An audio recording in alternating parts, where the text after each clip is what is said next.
नमस्कार दोस्तों, जेके success point के यूट्यूब चैनल में आपका स्वागत है।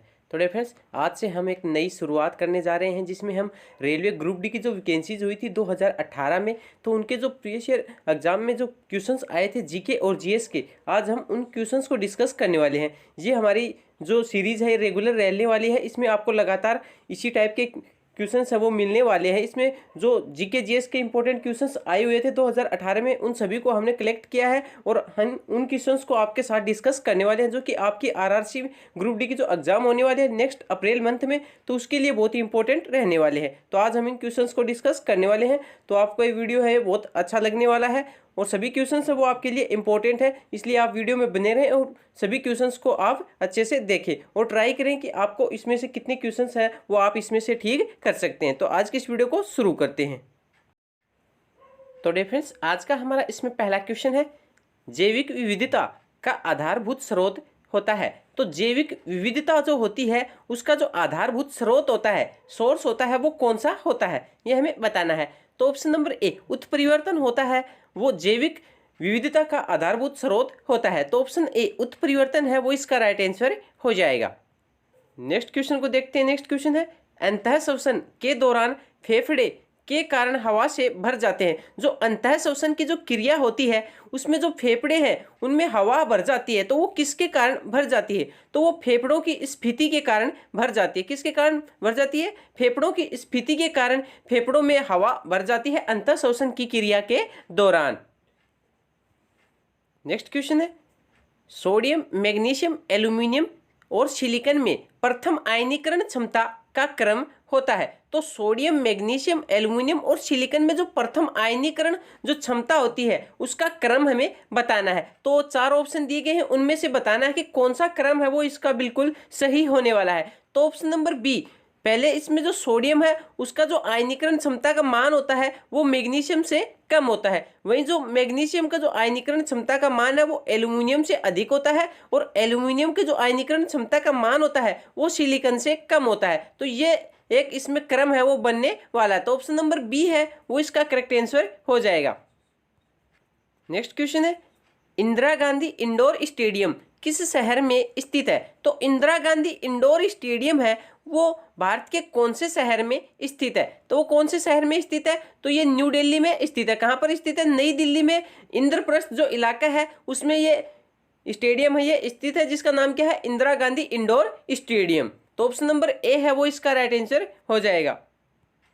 नेक्स्ट क्वेश्चन है, रिक्शिया निम्न में से किस श्रेणी के अंतर्गत आता है? तो रिक्शिया जो पादप है वो कौन सी श्रेणी के अंतर्गत आता है? तो ये हो जाएगा ब्रायोफाइटा। किसके अंतर्गत आता है? ब्रायोफाइटा के अंदर ये आ जाता है, रिक्शिया पादप आता है। तो ये प्रथम स्थलीय पादप है। वहीं जो एक नेक्स्ट क्वेश्चन बनता है कि पादप जगत का उभयचर है वो किसको कहा जाता है? तो वो भी ब्रायोफाइटा को कहा जाता है। ये रेलवे एनटीपीसी की जो एग्जाम हो रही है अभी हाल ही में, तो उसमें जो 8 मार्च की जो शिफ्ट हुई थी उसमें एक क्वेश्चन पूछा गया था कि पादप जगत का जो उभयचर है वो किसे कहा जाता है? तो वो कौन हो जाएगा? ब्रायोफाइटा। तो सभी क्वेश्चन है वो आने लायक है, इंपॉर्टेंट क्वेश्चन है, आप इनको अच्छे से देखें क्योंकि एग्जाम में इसी प्रकार के क्वेश्चन है वो आते हैं।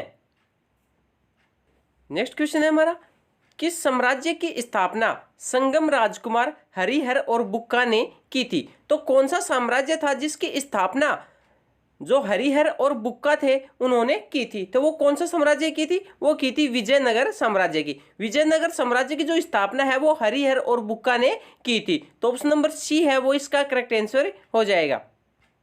नेक्स्ट क्वेश्चन है, वित्तीय घाटा शब्द भारत सरकार के किस मंत्रालय से संबंधित है? तो वित्तीय घाटा एक शब्द है, ये भारत सरकार के कौन से मंत्रालय से संबंधित है? तो कौन से मंत्रालय से संबंधित है? तो ये संबंधित है भारत के जो वित्त मंत्रालय है उससे संबंधित है। किससे संबंधित है? वित्त मंत्रालय से संबंधित है ये वित्तीय घाटा शब्द। और जो वित्त मंत्रालय है उसकी स्थापना भारत में हुई थी, वो कब हुई थी? 1946 में हुई थी। कब हुई थी? 1946 में वित्त मंत्रालय है उसकी स्थापना की गई थी। नेक्स्ट क्वेश्चन होगा हमारा, विश्व पर्यावरण दिवस कब मनाया जाता है? तो विश्व पर्यावरण दिवस है वो प्रतिवर्ष कब मनाया जाता है? तो मनाया जाता है प्रतिवर्ष 5 जून को। कब मनाया जाता है? प्रतिवर्ष 5 जून को विश्व पर्यावरण दिवस के रूप में मनाया जाता है। नेक्स्ट क्वेश्चन है, तत्वों का दूसरा समूह कहलाता है। तो ये क्वेश्चन कुछ इस प्रकार की लैंग्वेज में ही इस एग्जाम में पूछा गया था रेलवे ग्रुप डी में, बल्कि इसका सही क्वेश्चन है वो इस प्रकार से होना चाहिए था कि आवर्त सारणी में जो उसके जो तत्व होते हैं उसमें जो दूसरा समूह होता है वो क्या कहलाता है। तो वो कौन सा समूह कहलाता है, तो वो कहलाता है क्षारीय मृदा धातु। कौन सा कहलाता है, क्षारीय मृदा धातु का समूह है वो कहलाता है। जो दूसरे जो समूह के जो तत्व होते हैं वो क्षारीय मृदा धातु तत्व कहलाते हैं। नेक्स्ट क्वेश्चन होगा हमारा, निम्नलिखित में से कौन सा मिश्रण अलग अलग कीपों या फनल द्वारा अलग किया जा सकता है। तो कौन सा मिश्रण ऐसा है जिसको कीपों द्वारा अलग किया जा सकता है, तो वो कौन सा हो जाएगा, वो हो जाएगा तेल और पानी का जो मिश्रण होता है उसको हम अलग अलग कीपों या फनल द्वारा अलग कर सकते हैं। क्योंकि तेल और पानी का जो मिश्रण बनता है तो वो कौन सा मिश्रण बनता है, वो हमेशा विषमांगी मिश्रण है वो बनता है। कौन सा बनता है, विषमांगी मिश्रण है वो बनता है, इसलिए इसको कीपों के द्वारा हम अलग कर सकते हैं। नेक्स्ट क्वेश्चन है हमारा, शब्द परमाणु को किसने खोजा। जो परमाणु जो शब्द है उसको किसने खोजा था ये हमें बताना है। तो परमाणु शब्द की जो खोज है वो की थी डेमोक्रिटस ने। किसने की थी, डेमोक्रिटस है, उसने परमाणु शब्द है वो खोजा था। वहीं अगर ये पूछा जाए कि परमाणु की खोज किसने की थी तो वो हो जाएंगे डाल्टन। कौन हो जाएगा, डाल्टन ने परमाणु की खोज की थी। और वहीं इसका जो परमाणु शब्द है वो डेमोक्रिटस ने खोदा था। जो डेमोक्रेटिस है उनके बारे में जान लेते हैं कि इन्होंने 470 से 380 ईसा पूर्व एक यूनानी दार्शनिक थे और उन्होंने परमाणु की अवधारणा विकसित की थी, जिसका यूनानी में अर्थ होता है अविभाज्य। जो परमाणु का जो यूनानी में अर्थ था वो क्या था, अविभाज्य, जिसके और अधिक टुकड़े ना किए जा सके। तो डेमोक्रिटस का विश्वास था कि ब्रह्मांड में सब कुछ परमाणु से बना है, वह सूक्ष्म और अविनाशी है। तो ये डेमोक्रेटिस का प्रमुख कथन था।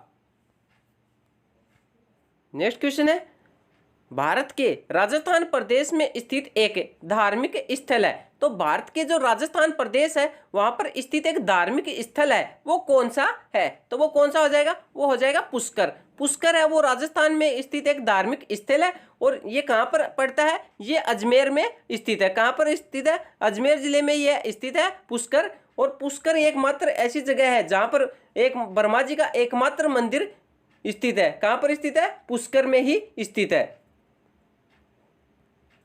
नेक्स्ट क्वेश्चन है हमारा, एक गोलाकार दर्पण जिसकी परावर्तक सतह अंदर की ओर मुड़ी हुई होती है कहलाता है। तो वो दर्पण क्या कहलाता है, कौन सा दर्पण कहलाता है जिसकी परावर्तक सतह जो होती है वो अंदर की तरफ मुड़ी हुई होती है। तो वो कौन सा हो जाएगा, वो हो जाएगा अवतल दर्पण। अवतल दर्पण जो होता है वो कुछ इस प्रकार का बनता है। आपने देखा होगा इसका जो चित्र होता है वो इस प्रकार से बनता है। इसमें जो परावर्तक जो सतह होती है वो अंदर की तरफ धसी हुई होती है।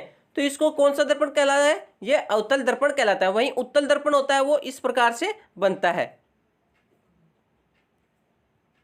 नेक्स्ट क्वेश्चन है हमारा, मनुष्य के लिए ध्वनि की सर्वीय सीमा लगभग तक होती है। तो मनुष्य के लिए जो सर्वीय सीमा होती है, ऑडियोबल जो रेंज होती है मनुष्य के लिए वो कितनी होती है, तो वो कितनी हो जाएगी, वो हो जाएगी 20 हर्ट्ज से लेकर 20 किलो हर्ट्ज तक। या फिर आप इसको कह सकते हैं 20 हर्ट्ज से लेकर 20,000 हर्ट्ज के बीच की जो ध्वनि सीमा होती है वो मनुष्य के कान है वो सुन सकते हैं। और जो 20 हर्ट्ज से नीचे की जो ध्वनि होती है, आप ये याद रखेंगे 20 हर्ट्ज से नीचे की जो ध्वनि होती है उसको अवसर्वीय ध्वनि तरंगे कहते हैं। उसको मानव कान है वो नहीं सुनाई दे सकते।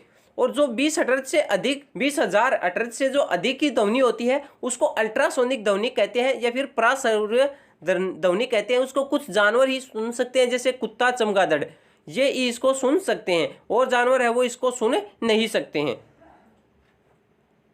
नेक्स्ट क्वेश्चन है हमारा, small industries development bank of India, SIDBI बोलते हैं जिसको, इसकी फुल फॉर्म क्या हो जाएगी, small industries development bank of India. इसका मुख्यालय है वो कहाँ पर स्थित है, तो सिडबी का जो मुख्यालय है वो लखनऊ उत्तर प्रदेश में स्थित है। कहाँ पर स्थित है, लखनऊ उत्तर प्रदेश में सिडबी का मुख्यालय है वो स्थित है। और इसकी जो स्थापना हुई थी वो कब हुई थी, इसकी स्थापना 2 अप्रैल 1990 को इसकी स्थापना है वो की गई थी। और इसका मुख्यालय कहाँ पर स्थित है, लखनऊ उत्तर प्रदेश में।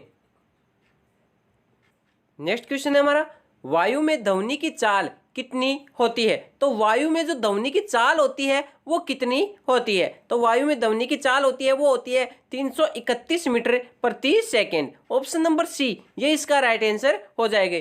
कहीं पर आपको 332 भी देखने को मिल सकता है और 330 भी मिल सकता है, तो ये लगभग मान होता है। तो इसमें ऑप्शन नंबर 331 मान दिया हुआ है, तो ये इसका राइट आंसर हो जाएगा। और इसके जो आगे जो मान प्रयुक्त होगा वो मीटर प्रति सेकंड होगा, तो 331 मीटर प्रति सेकंड है वो इसका राइट आंसर हो जाएगा। अगला क्वेश्चन है हमारा, निम्न में से कौन सा कथन वाष्पीकरण के बारे में सत्य है? तो कौन सा कथन है ऐसा जो वाष्पीकरण के बारे में सत्यता बताता है या फिर इसके बारे में सत्य कथन है? तो वो कौन सा हो जाएगा? वो हो जाएगा यह एक सतही परिघटना है। तो ऑप्शन नंबर ए है वो इसका राइट आंसर हो जाएगा। अगला क्वेश्चन है हमारा, किसको मैनचेस्टर ऑफ इंडिया कहा जाता है? तो कौन सी जगह को मैनचेस्टर ऑफ इंडिया है वो कहा जाता है? तो वो कौन सी जगह को कहा जाता है? वो कहा जाता है अहमदाबाद को। अहमदाबाद है उसको मैनचेस्टर ऑफ इंडिया है वो कहा जाता है। वहीं हम बात करें कानपुर को, तो कानपुर को जो उत्तर भारत का मैनचेस्टर कहा जाता है, और वहीं कोयम्बटूर तमिलनाडु में जो स्थित है उसको दक्षिण भारत का मैनचेस्टर के नाम से जाना जाता है। अगला क्वेश्चन है हमारा, अत्य अल्प विकसित बच्चों को जन्म देता है? तो अत्य अल्प मतलब बहुत कम विकसित बच्चों को जन्म है वो कौन सा जानवर है वो देता है? तो वो हो जाएगा कंगारू। कंगारू जो है वो अपने बच्चों को बहुत अल्प विकसित होते हैं तभी उनको जन्म दे देता है। और जो कंगारू का जो शिशु होता है उसको किस नाम से जाना जाता है? वो जाना जाता है जोई। क्या कहते हैं उसको? जोई कहा जाता है। अगला क्वेश्चन हमारा, चाल, दूरी और समय का सही संबंध है? तो चाल, दूरी और समय मतलब स्पीड, डिस्टेंस और टाइम का जो सही रिलेशन है वो हमें बताना है। तो वो कौन सा हो जाएगा? तो वो हो जाएगा स्पीड बराबर क्या हो जाएगा? वो हो जाएगा डिस्टेंस बटे टाइम। तो ऑप्शन नंबर बी है वो इसका करेक्ट आंसर हो जाएगा, क्योंकि जो स्पीड होती है, स्पीड मतलब चाल होती है वो किसके बराबर होती है? स्पीड होती है वो डिस्टेंस बटे टाइम के बराबर होती है। मतलब चाल होती है वो दूरी बटे समय के बराबर होती है। तो डियर फ्रेंड्स, ये थे आज के हमारे 20 most important questions. Railway group D exam में आए हुए मोस्ट इंपोर्टेंट क्वेश्चन, सभी इंपोर्टेंट क्वेश्चंस है, आपके परीक्षा में आने लायक क्वेश्चंस है। इनको आप एक बार जरूर रिपीट कर लें। और ऐसे ही और वीडियोस प्राप्त करने के लिए आप हमारे चैनल को सब्सक्राइब जरूर कर लें। अगर वीडियो पसंद आए तो प्लीज़ वीडियो को लाइक जरूर करें, अपने दोस्तों में शेयर जरूर करें। और चैनल पहली बार है तो चैनल को सब्सक्राइब जरूर करें। धन्यवाद।